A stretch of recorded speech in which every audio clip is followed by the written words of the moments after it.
자, 여러분, 사사기서도 이제 결론 부근에 다가가고 있습니다. 이제 마지막 사사인 삼손의 생애에 대해서 이제 수주 동안 살펴보게 될 텐데요.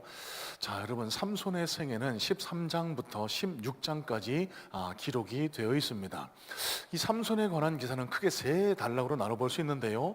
오늘 저희가 살펴보게 될 13장은요, 삼손의 출생과 임신, 태생에 관해서 다루고 있습니다. 뒤에 이어지는 14, 15장은 삼손이 딥나 여인과 사랑에 빠져서 결혼하는 과정에서 일어났던 에피소드를 다루고 있고요.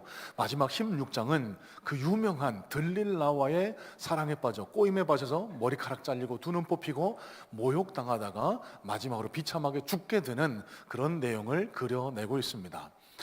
자, 여러분, 삼손은요, 저와 여러분들에게, 이 땅 그리스도인들에게 타산지석 반면교사에게 교훈을 주고 있다고 생각을 합니다.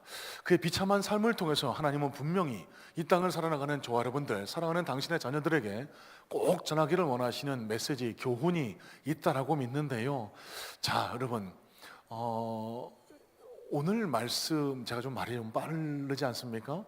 좀 커버해야 될 내용이 많은데 좀 시간이 좀 부족해서 그런데 양해해 주시길 부탁을 드리고, 여러분, 오늘도 우리 본문을 1절로 7절까지 읽었지만 본문의 내용은, 설교의 내용은 13장 내용 전체를 포함한다는 점을 이해해 주시고, 오늘이 가시기 전에 13장 내용을 여러 차례 읽어보시면 여러분, 오늘 시간 관계상 성경의 본문 내용의 주의에 많은 시간을 할애하지 못할 것 같습니다. 여러분, 성경을 잘 살펴보시면서 제가 나눈 묵상, 제가 받은 은혜, 어떻게 이렇게 해석될 수 있는가를 다시 한번 말씀을 살펴보면서 그 은혜를 되새김질하실 수 있는 이 하루가 되기를 소망합니다. 자, 그러면 제일 첫 단락입니다. 삼손의 출생에 관한 기사를 다루는 이 13장에는 어떤 하나님 나라의 교훈이 담겨 있을까요? 자, 1절 말씀부터 다시 한번 살펴봅니다. 1절입니다. 이스라엘 자손이 다시 여호와의 목전에 악을 행하였으므로 여호와께서 그들을 40년 동안 블레셋 사람의 손에 넘겨주시니라. 여러분, 여기 1절에서 주목해 보셔야 할 단어가 있습니다. 다시라는 단어인데요, 영어로는 물론 again이라고 번역이 되어 있습니다만 실제 원문을 가만히 살펴보면 again이라는 단어의 뜻을 훨씬 넘어섭니다. 와요시프라는 단어가 쓰이는데 이 단어를 잘 해석을 해보면은 계속해서라는 의미를 지니는 것이 더 적절한 번역일 것 같습니다. 자, 여러분, 사사기의 패턴을 기억하실 겁니다. 타락, 징계, 회개, 회복. 이스라엘이 평안하면은 죄에 타락에 빠지고요, 하나님이 징계하시면 뜨거워하고 그들이 회개하면 하나님이 그들을 구원해 주시는 타락, 징계, 회개, 회복의 역사가, 그 사이클이 다시 한번 출발되고 있는 겁니다. 여러분, 그런데 왜 우리가 이 계속이라는 단어를 주목해 봐야 할까요? 이런 역사적인 교훈이 반복됐음에도 불구하고 이스라엘 백성들은 계속해서 죄악으로 내려가요. 마치 매주일 은혜를 누리고 하나님 앞에 나와 주님, 내가 주님을 사랑합니다 고백하고 외치지만 날마다 또 죄에 빠지고 또 무너지는 연약한 저와 여러분들처럼요, 이스라엘 백성들이 계속해서 넘어집니다. 여러분, 지난주 나눴던 말씀을 기억하시라고 믿습니다. 여러분, 이 말씀을 묵상하는데 마음이 또 저려왔습니다. 하나님 마음이 얼마나 아프실까? 우리 자녀들이 계속해서 잘못된 길을 가면은 부모 마음이 찢어지듯이 우리 하나님께서도요, 그 마음이 무너져 내리셨던 것 같아요. 그래서 또다시 블레셋 사람들을 이용해서 40년 동안 이스라엘을 징계하십니다. 여러분, 그런데 주목해 보셔야 할 단어, 주목해 보셔야 할 대목이 있는데 2절 말씀해 보시면 하나님이 느닷없이 마노아 가정에 나타나셔서 마노아의 아내에게 마치 마리아에게 말씀하셨듯이 너를 통해서 이스라엘의 사사가 날 것이다 라고 그렇게 예고해 주시는 장면이 곧장 이어집니다. 여러분, 무언가 빠져 있다고 생각하지 않으세요? 이스라엘의 회개가 빠져 있습니다. 그 누구도 이제는 하나님을 찾지 않아요. 하나님 앞에 부르짖지 않습니다. 예전처럼 하나님 도와주세요, 살려주세요, 이런 과정 없이 하나님이 너무 답답하셔갖고 이렇게 계속 아파해서는 안 되는데, 이렇게 계속 힘들어해서는 안 되는데 하나님이 먼저 마노아 가정을 찾아가 이스라엘을 찾아가 그들을 구원하시기로 작정하셨다는 사실, 여러분, 여기 중요한 신학적인 인사이트가 담겨 있습니다. 여러분, 저와 여러분들의 구원의 근거는 저와 여러분들의 부르짖음이 아니에요. 회개가 아닙니다. 우리의 신앙생활이 아닙니다.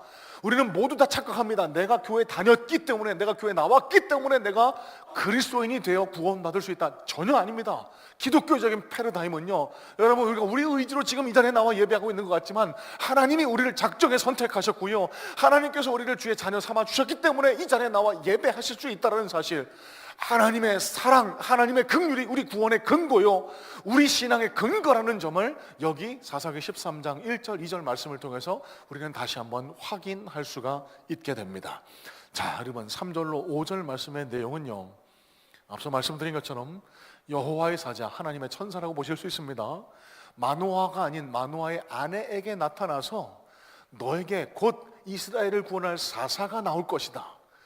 그러니 그 아이를 나실인으로 구별해서 양육해야 한다라고 그렇게 현몽하시는 장면이 기록이 되어 있습니다. 자, 그러면서 이 하나님의 사자가 앞으로 마노아 가정에 태어날 아이 삼손이겠죠.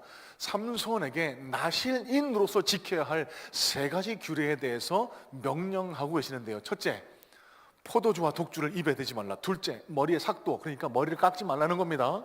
세 번째는 시체를 가까이 하지 말라라고 그렇게 구체적인 내용을 명령하십니다. 자, 여러분 여기 나실인이라는 단어에 우리가 좀 주목해 봤으면 좋겠습니다. 이 나실인은 과연 무엇일까? 여러분, 나실인이라는 단어는요, 히브리 원어의 나자르라는 단어에서 유래합니다. 그래서 이 나자르라는 단어가 가진 기본적인 뜻은요, 성별, 헌실, 구별, 이런 의미를 갖고 있거든요. 그래서 나실인이라는 단어가 가진 근본적인 뜻은요, 거룩하게 구별되어 하나님께 바쳐진 자. 다시 말씀드립니다. 거룩하게 구별되어 하나님께 바쳐진 자라는 뜻이 나실인이 가진 기본적인 의미입니다. 이 나실인이요, 구약성경 민수기 6장에 유래하는데요, 민수기 6장 3절 4절 이하의 말씀을 보면은 동일하게 여호와의 사자가 마노아의 아내에게 요청한 것처럼 포도주와 독주, 심지어는 포도나무에서 나온 열매 자체도 멀리하라. 두 번째, 머리에 삭도를 대지 말라. 세 번째, 시체를 가까이 하지 말라라고 명령하십니다. 자, 여러분, 오늘 제가 설교의 제목을 이 아이는 하나님께 바쳐진 나실인이라고 정해보았습니다. 여러분, 제가 이렇게 설교의 제목을 정한 의도가 있습니다. 이 자리에 나와 있는 저와 여러분들이 나실인입니다. 저와 여러분들 또한 세상으로부터 거룩하게 구별되어 하나님 앞에 바쳐진 나실인, 그리스도인의 의미가 바로 거기에 있으니까요. 목사님, 그러면 이 포도주도 마시지 말고 포도 주스도 마시지 말고 머리 조금만 자라면 머리 지저분해지는데 머리도 깎지 말고 장례식장도 가지 말란 말인가요? 여러분, 그렇지 않습니다. 여기 구약 성경에 규정하고 있는 이 규례들, 금지해야 될 것들, 여러분 지금의 현대의 생활로서는 지키기 힘든 어려운 규정들이지만 여기에 담긴 의미를 생각해 보시면 왜 하나님이 나실인, 하나님이 택한 백성에게 이런 규례들을 정해 주셨나를 우리는 깨달을 수가 있게 됩니다. 여러분, 포도나무에서 나온 열매, 그러니까 독주를 마시지 말라라는 이 의미의 뜻은요, 단순히 술을 멀리해라, 술을 마시면 안 된다, 이 의미가 아니에요. 포도주로 대변되는 세상의 모든 쾌락, 세상의 모든 즐거움을 멀리해라. 여러분, 여기 담긴 뜻은요, 즐겁게 살지 마라, 이게 아니고요, 너의 삶의 최고의 즐거움, 행복은 여호와 하나님이심을 기억을 해라, 이게 이 규례에 담긴 의미라는 겁니다. 두 번째, 머리를 깎지 말라.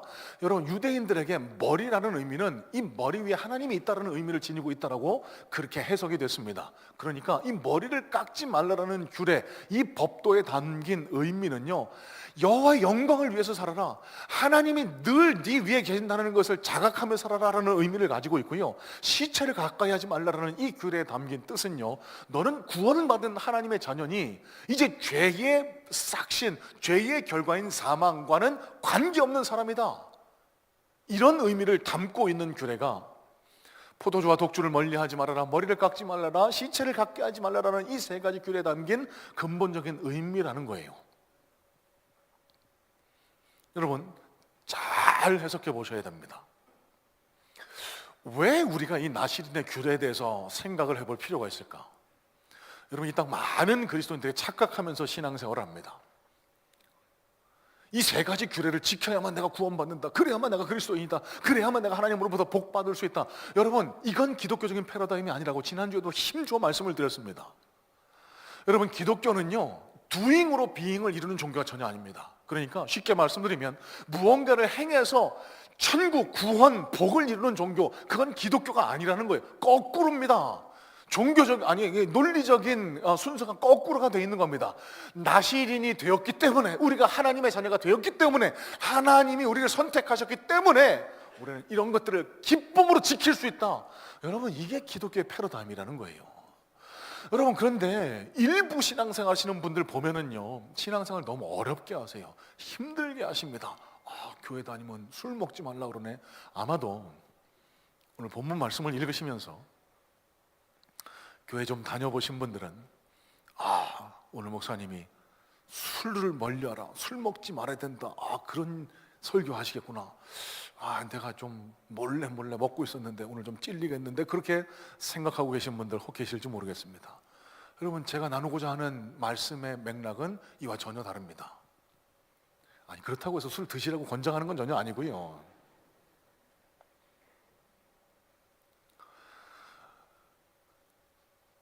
여러분, 왜 우리가 신앙생활을 어렵고 힘들게 할까요? 지금 이 자리에도 교사분들 많이 앉아 계시고, 지난 일부 예배 때도 오늘 하루 종일 섬기기 위해서 일찌감치 예배를 드리고 섬기기 위해 예배자에 참여하신 교사님들 여러분들이 계셨는데, 여러분, 왜 우리가 섬깁니까? 교회 안에서 왜 우리가 봉사하고 헌신합니까? 하나님이 날 구원해 주셨기 때문에. 이 순서가 뒤죽박죽 거꾸로 돼버리면요, 여러분, 교회 생활이 힘들 수밖에 없습니다. 봉사 헌신하는 게 아무 의미가 없을 수 있어요. 봉사 헌신을 해서 내가 하나님으로부터 복을 얻어내겠다? 여러분, 완전히 잘못된 생각입니다. 기쁨이 없어요. 그 봉사 헌신으로는 아무것도 이루어내지 못할 겁니다. 언제 우리가 교회를 섬기고 봉사하고도 기쁨을 누리게 될까요? 하나님이 나를 구원해 주신 기쁨이 너무너무 감사해서, 내가 이제 그리스도인 하나님의 자녀 되었기 때문에 마땅히 내가 하나님 앞에 드려야 할 이 헌신, 내 노력, 에너지, 시간 하나님 앞에 마땅히 드려야 돼. 여러분, 거기에 기쁨이 있고요. 그러면서 우리는 점차 신앙의 성장 성숙을 이루어 나가게 되는 겁니다. 여러분, 이런 맥락에서 술에 관한 율법도 규례도 해석해 보실 수 있어야 돼요. 여러분, 하나님이 단순히 술 먹으면 너 지옥 갈 거야 이렇게 가르치시는 건 아닙니다. 여러분, 많은 분들이 이 술에 관한 법도를 한국 교회에 정착되어 있는 이 술에 관한, 이 음주에 관한 문화를 잘못 이해하시는 경우가 많아요. 교회 다니면 무조건 술 마시면 안 돼, 그러면 지옥 가. 여러분, 이건 잘못된 해석입니다. 여러분, 거듭 힘주어 말씀드립니다. 술, 담배 이런 행함과 구원은 그닥 상관관계가 없습니다. 그닥입니다. 아주 없다고 말씀 안 드립니다. 미비합니다. 술 마시니까, 내가 교회 다니는데도 담배 피니까 지옥 간다, 이건 잘못된 해석이라는 거예요. 그렇지 않습니다.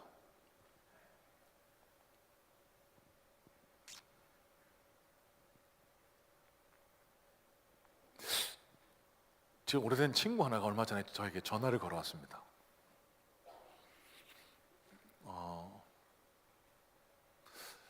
제 중학교, 고등학교 동창이고 또 20대를 함께 보냈던 참 마음을 나눈 몇 안 되는 친구인데, 종종 전화합니다. 그 친구는 아직 신앙의 길에 발을 들여놓지 못해서요, 저는 목사가 됐고, 저는 그 친구는 아직도 사업을 하고 있습니다.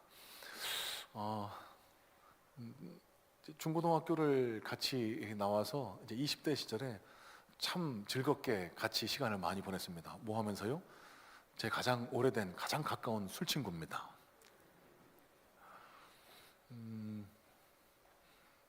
같이 이렇게 마음을 나누면서 술도 많이 마셨고요, 시간도 많이 보내서 마음을 나누는 친구가 요즘에도요, 가끔씩 술이 완전히 그냥 꽐라가 되면은 종종 전화합니다. 야, 옛날에 우리 어렸던데, 뭐 술 취하면 옛날 생각도 나고 그러니까요. 그런데 이번에는 웬일인지 멀쩡한 정신으로 전화가 왔습니다. 서로 인사를 나누고 안부를 묻고 그러는 와중에 옛날 생각이 또 났던가 보죠. 야, 우리 언제 대포 한잔 해야 되는데, 그러면서 저한테 이렇게 얘기하는 겁니다. 야, 우리 둘만 마시면 안 되냐? 내가 아무한테도 얘기 안 할게. 내가 비밀 지켜준다고. 솔깃했습니다.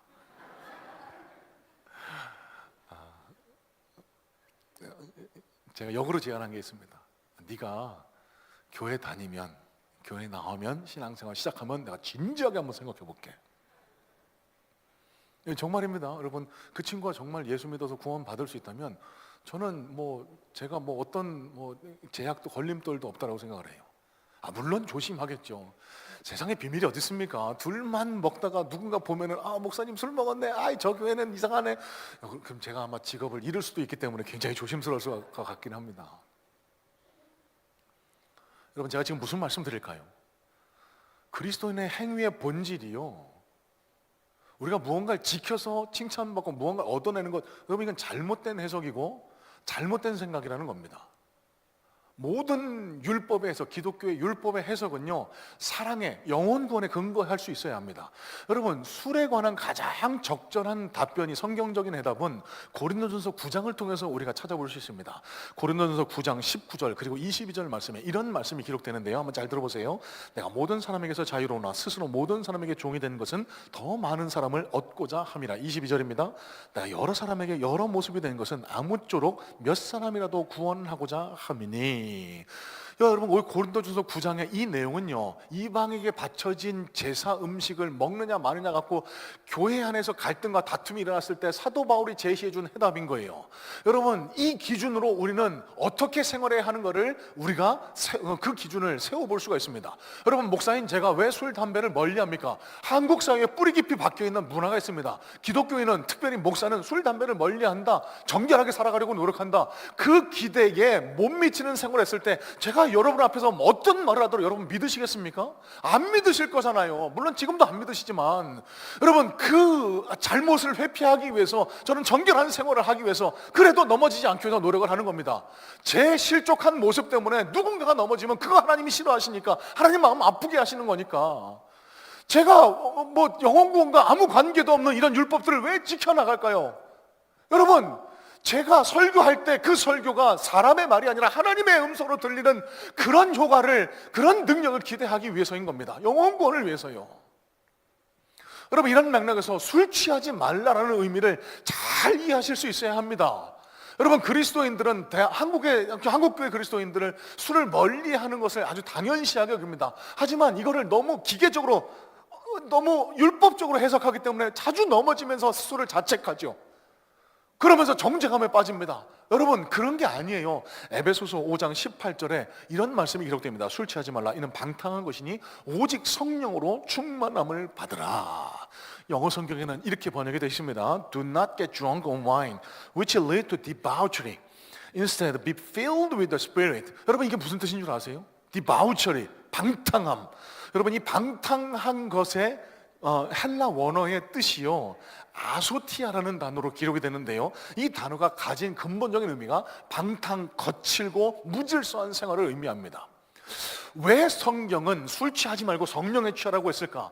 여러분, 기본적으로 술에 취하는 것과 성령에 취하는 것은 일맥상통합니다. 이 취한다라고 했을 때 사용된 단어, 헬라 원어도 동일한 단어를 사용하고 있어요. 왜일까요? 여러분, 술 취하는 것과 성령에 취하는 것은 거의 동일한 효과를 가져오기 때문에 그렇습니다. 용서하십시오. 여기 신앙생활을 거룩하게 하시느라 술은 한 번도 안 드셔본 분들, 이제 다 끊어서 정결하게 사시는 분들 많이 계실 텐데, 제 과거에 방탕한 생활을 했을 때, 술을 참 즐겨 했을 때 그 기억이 지금도 남아 있습니다. 술을 마시게 되면 어떻게 되죠? 술에 취하게 되면은 자기가 자기 자신을 통제하지 못합니다. 취한다는 의미는 바로 이 의미가 있습니다. 통제, 컨트롤의 의미를 가집니다. 술에 통제를 당하게 됩니다.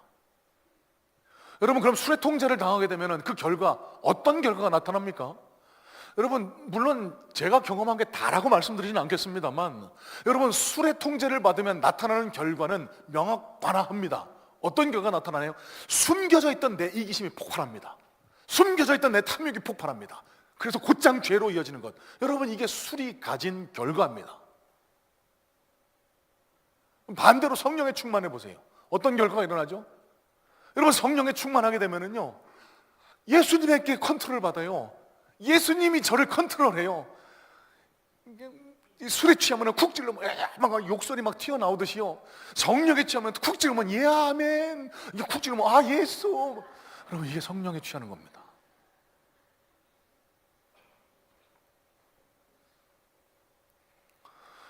여러분, 나실인이기 때문에 성령에 취해야 된다라고 가르쳐 주신 거지. 무엇을 지키고 무엇을 지키고 무엇을 지켜서 나시린이 되었다, 이건 잘못된 해석이고, 그런 신앙생활은 결코 하나님을 기쁘시게도 우리의 신앙생활을 행복하게도 이끌지 못한다는 사실을 여러분 기억하셨으면 좋겠습니다. 사진 한 장 좀 보여주시겠습니까? 이혼 숙녀 캠프라는 예능을 좀 잠깐 시청할 기회가 있었습니다. 제가 좀 뭐랄까요, 다툼, 갈등, 저는 평화주의자라서 이런 거 별로 안 좋아해서요, 요새 저런 프로들이 꽤 많이 있던데 안 봅니다. 근데 국민일보의 어떠한 섹션에 케이스에 대한 사례가 소개돼서 제가 급하게 찾아서 저 케이스를 약 2회에 걸쳐서, 그러니까 시간을 다 합하니까 한 2시간 정도 되더라고요.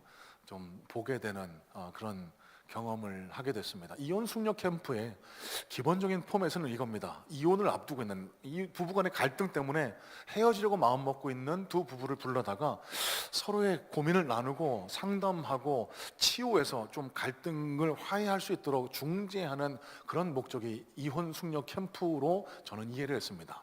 자, 그런데 저 두 부부가 저 이혼 숙녀 캠프 얼마나 됐는지 모르겠습니다만 최초로 그 갈등이 조정 안 되고 그냥 중간에 퇴소한 그런 결과를 낳고 말았답니다.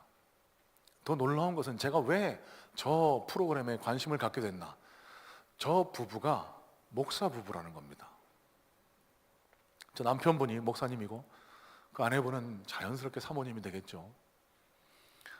그런데 조금 의아한 것은 저 두 분이 혼인신고를 한 것도 아니고 결혼식을 올린 것도 아니고 사실혼 관계로 7년을 동거하면서 목회도 같이 하고 같이 기거를 했대요.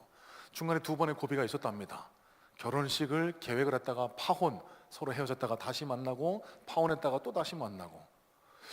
왜 그렇게 갈등하고 서로를 미워하나 봤더니요, 첫 번째 갈등의 원인은 동서입니다.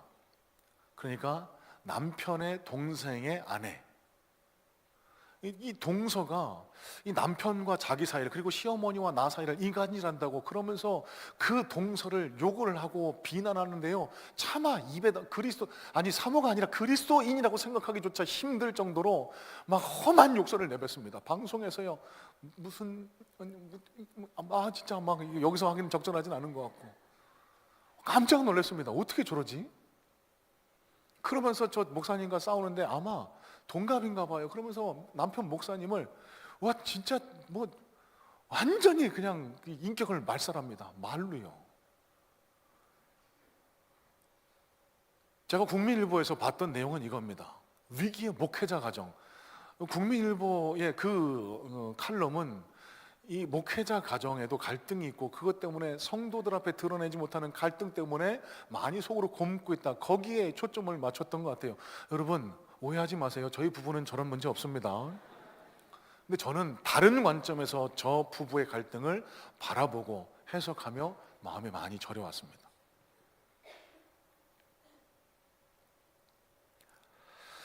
둘 사이에 극단적인 불신이 있어요. 차마 옮기지 못할 정도의 험하고 거친 말들이 오갑니다. 세상 사람들이 보기에도, 세상 사람들도 그렇게 안 할 것 같은데 서로의 인격을 아주 깔아뭉개면서 그렇게 막 극단으로 다툽니다. 여러분, 전제가 있잖아요. 목사 가정입니다. 그리스도인입니다.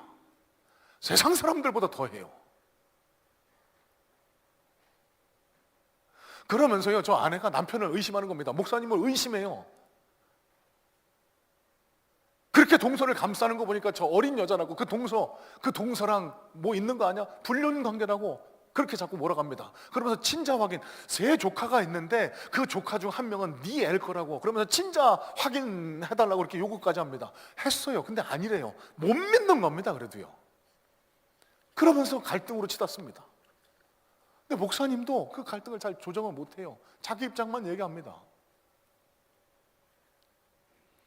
여러분, 이 방송에 나간 이후에 대중의 반응이 굉장히 거칠었다고 합니다.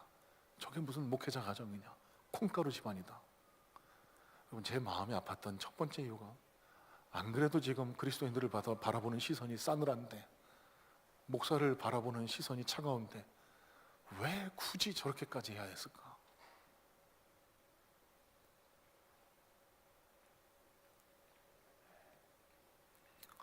두 번째는요, 제 마음속에 이런 무거운 염려가 몰려왔습니다. 무거운 걱정이 몰려왔습니다.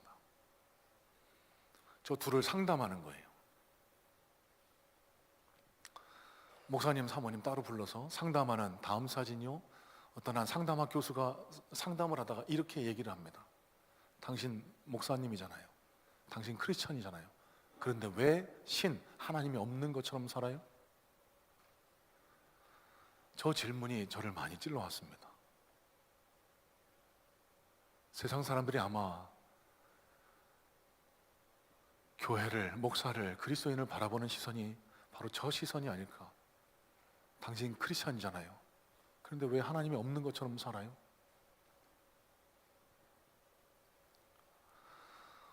여러분, 첫 번째 갈등의 원인은 그 동서랑 무슨 부적절한 관계에 있을 거라 그런 이유도 있지만, 두 번째 갈등의 원인은 가정교회를 목회하고 있을 때 어느 날 교회에서 수련회를 갔답니다. 근데 동서 가정도 교인이니까 같이 수련회를 가야 되는데 둘은 일이 바빠서 못 오니까 아이들만 보냈대요. 저 사모님이 분개합니다. 어떻게 저런 X가 다 있냐고. 나만 가서 개고생하라고 아이들만 보내놓고 와서 섬길 줄을 모른다고. 여러분, 그게 그리스도인입니까? 그게 목회자입니까? 자기밖에 모르는 거예요. 자기밖에. 더 마음이 안타까웠던 건 무슨 설문조사를 했습니다. 그 마음의 상태를 테스트하기 위해서 질문 여러 개의 답을 하는데 주목받았던 게, 저 아내 된 사모님에게 물었어요. 가장 하고 싶은 일이 뭐냐고. 앞으로 선교지에 나가 헌신하고 싶다라고 당당하게 적었어요. 쌍욕을 하면서 자기 동서를 세상 사람들 생각지도 못할 그런 갈등을 일으키면서 선교지 나가서 선교하고 싶대요. 여러분, 그렇게 선교하면 하나님 기뻐하실까요? 그게 과연 올바른 그리스도인의 모습일까요? 아니에요. 전혀 아닙니다. 절대 아닙니다.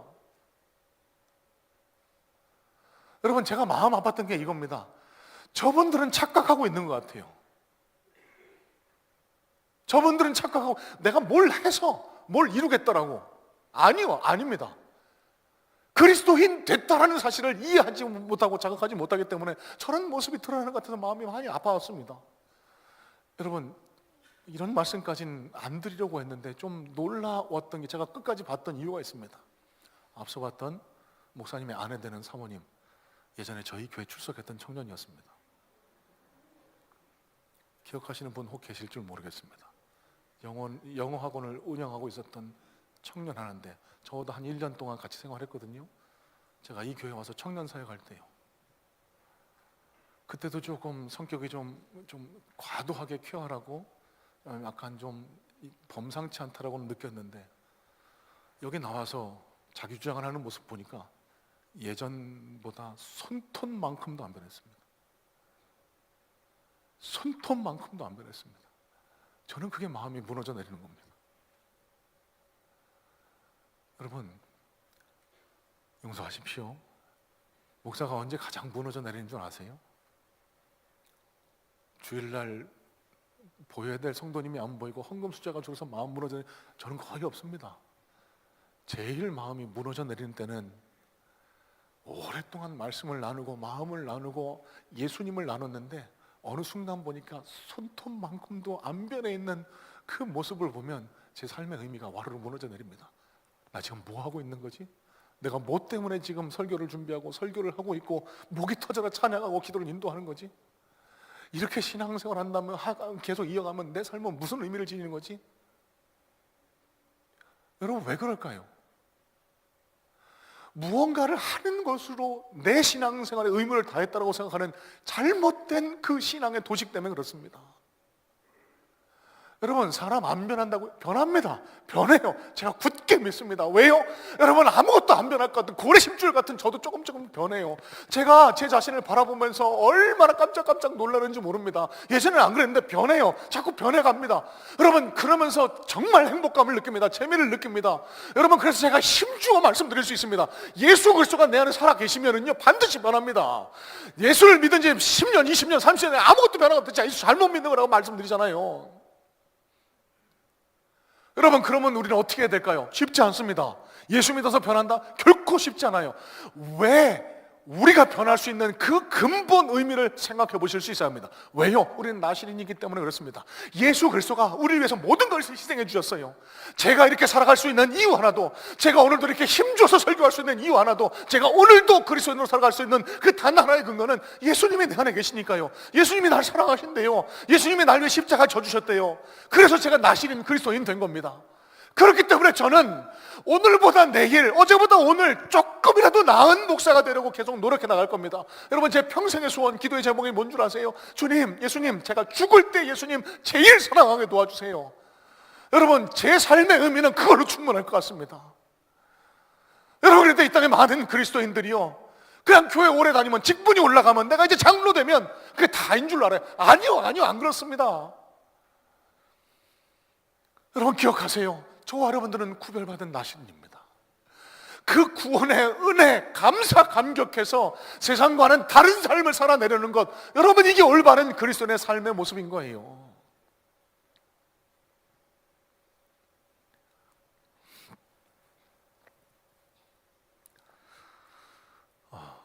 여러분, 시간 관계상 두 번째 단락의 내용은 좀 간략하게 정리하고 지나가야 할 것 같습니다.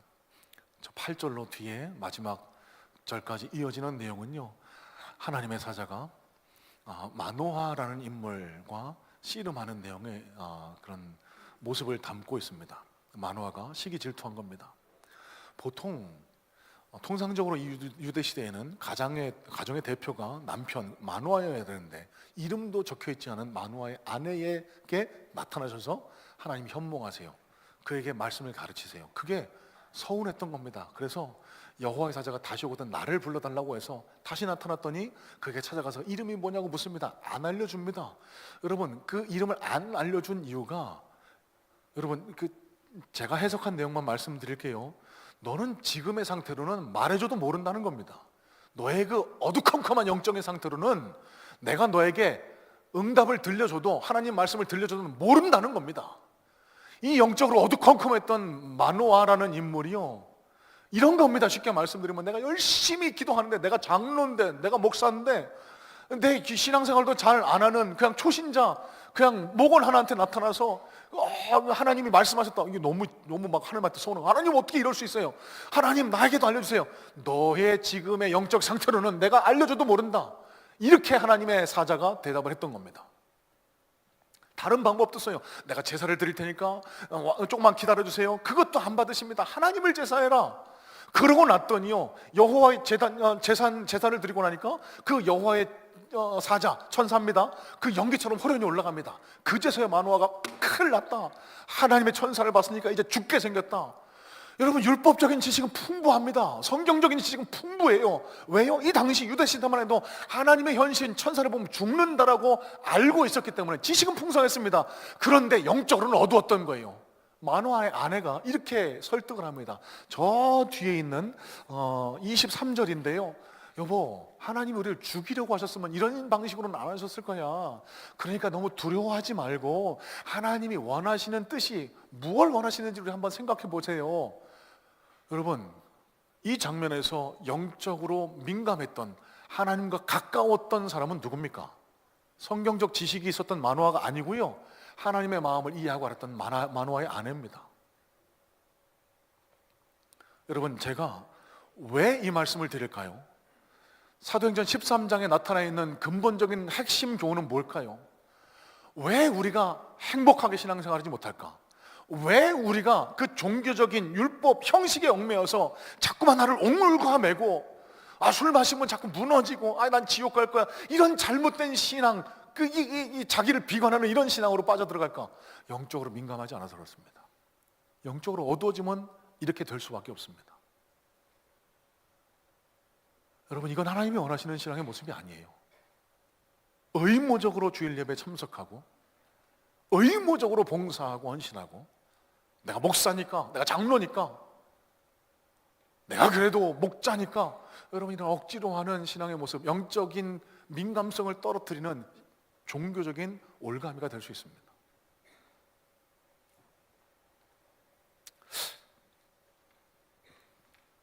제가 며칠 전에 책상을 정리하다가요, 뭐 이렇게 좀 필요 없는 것들은 버리고 좀 차곡차곡 정리하다가 깜짝 놀라서 허둥지둥 됐던 경험이 있습니다.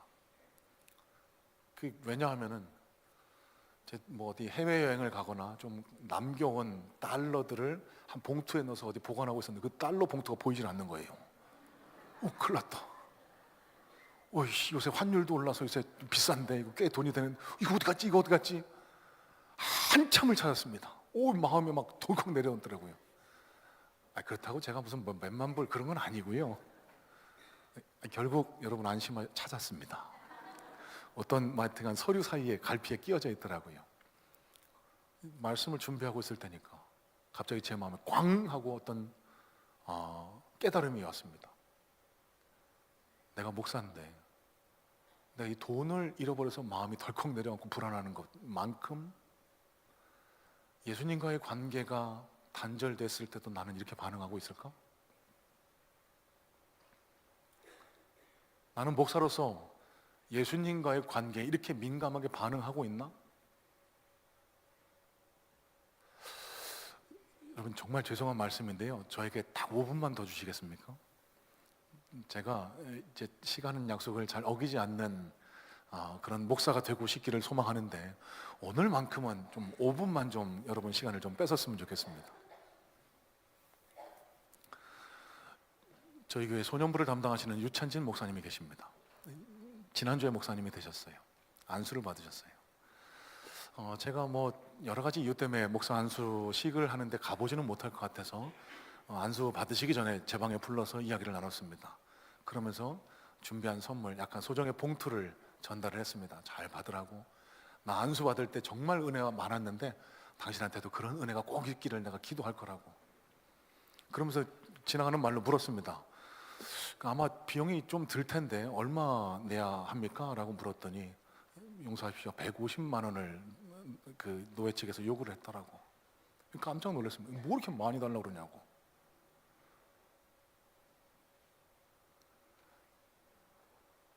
여러분 그게요, 저는 압니다. 제가 목사이기 때문에. 그 비용이요, 그 안수하러 오는 그 목사님들 거마비라고 하죠. 그 인사 치레하려고. 예전에는 지난번 목사 안수식 때는 목사 안수를 받는 분이 10몇 명이 돼서 40몇만 원밖에 안 냈는데 이번에는 3명밖에 없어서 150만 원씩 내라고 했다고. 제가 막 갑자기 화가 났습니다. 그래서 제가 부족한 돈을 제 지갑에서 꺼내서 줬습니다. 네 돈 쓰지 말라고. 내가 미안하다고. 목사님 내가 미안하다고.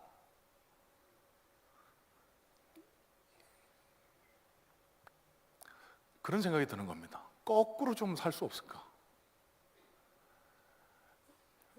여러분 이게 또 어떤 오해를 낳을까봐 좀 굉장히 조심스럽기는 합니다. 제가 누구를 정죄하거나 그러려는 의도는 없다라는 점을 좀 아셨으면 좋겠어요. 제가 목사라서 아는데요, 그 안수하러 와서 머리에 손을 얹고 기도해 주는 목사님들 모르겠습니다. 이 세 사람을 위해 진짜 한번 눈물 흘려 기도해 본 사람 없을 겁니다. 이 형식인 거예요. 그러면 여러분 죄송합니다. 제가 만약 그 자리에 있었으면 거꾸로 제안했을 것 같아요. 목사님들 그 주머니에 있는 돈 30만 원씩 좀 내놓으시라고. 이거 이제 막 목회를 시작하는 저 어려운 청년들 우리가 돈 모아서 좀 격려해 주자고. 이 사람들이 무슨 꽃길 가려고 하는 거 아니지 않느냐고. 고생길이 창창한데 우리의 작은 정성으로 이 사람들을 위로하면은 이 사람들이 얼마나 앞으로 하나님 앞에 헌신할 거냐고. 좀 그랬으면 좋겠어요. 그랬으면 좋겠습니다. 여러분 제가 다른 목사라고 자랑하기 위해서 그런 의도는 손톱만큼도 없고요. 여러분 제가 왜 이런 말씀을 드리냐면요, 여러분 영적으로 민감해 있을 때야 이 하나님의 마음을 볼 수 있게 됩니다. 그래야 예수님의 마음을 볼 수 있게 됩니다. 여러분 제가 앞서 말씀드렸잖아요. 제 평생의 기도 제목이 예수님 제가 죽을 때 예수님 제일 사랑하게 해달라고.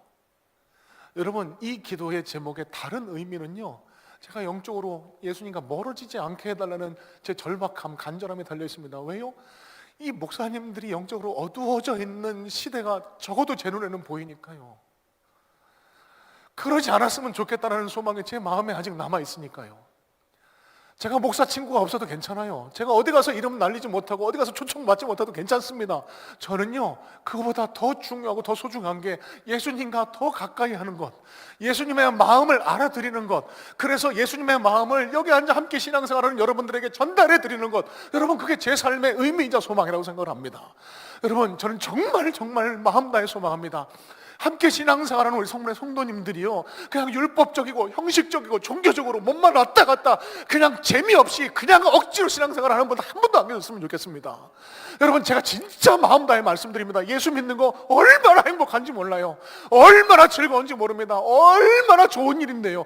그런데 왜 이렇게 재미없게 신앙생활하고 계세요? 왜 이렇게 억지로 나와 예배드리고 계세요? 여러분, 예수님의 마음을 알아보려고 노력을 하세요. 예수님의 마음을 닮아보려고 노력하시길 바랍니다. 여러분, 그럴 때 우리에게 진정한 행복, 예수님이 허락하시는, 예수님이 예비하신 참된 하나님 나라의 기쁨이 저와 여러분들의 것이 될 줄로 믿습니다.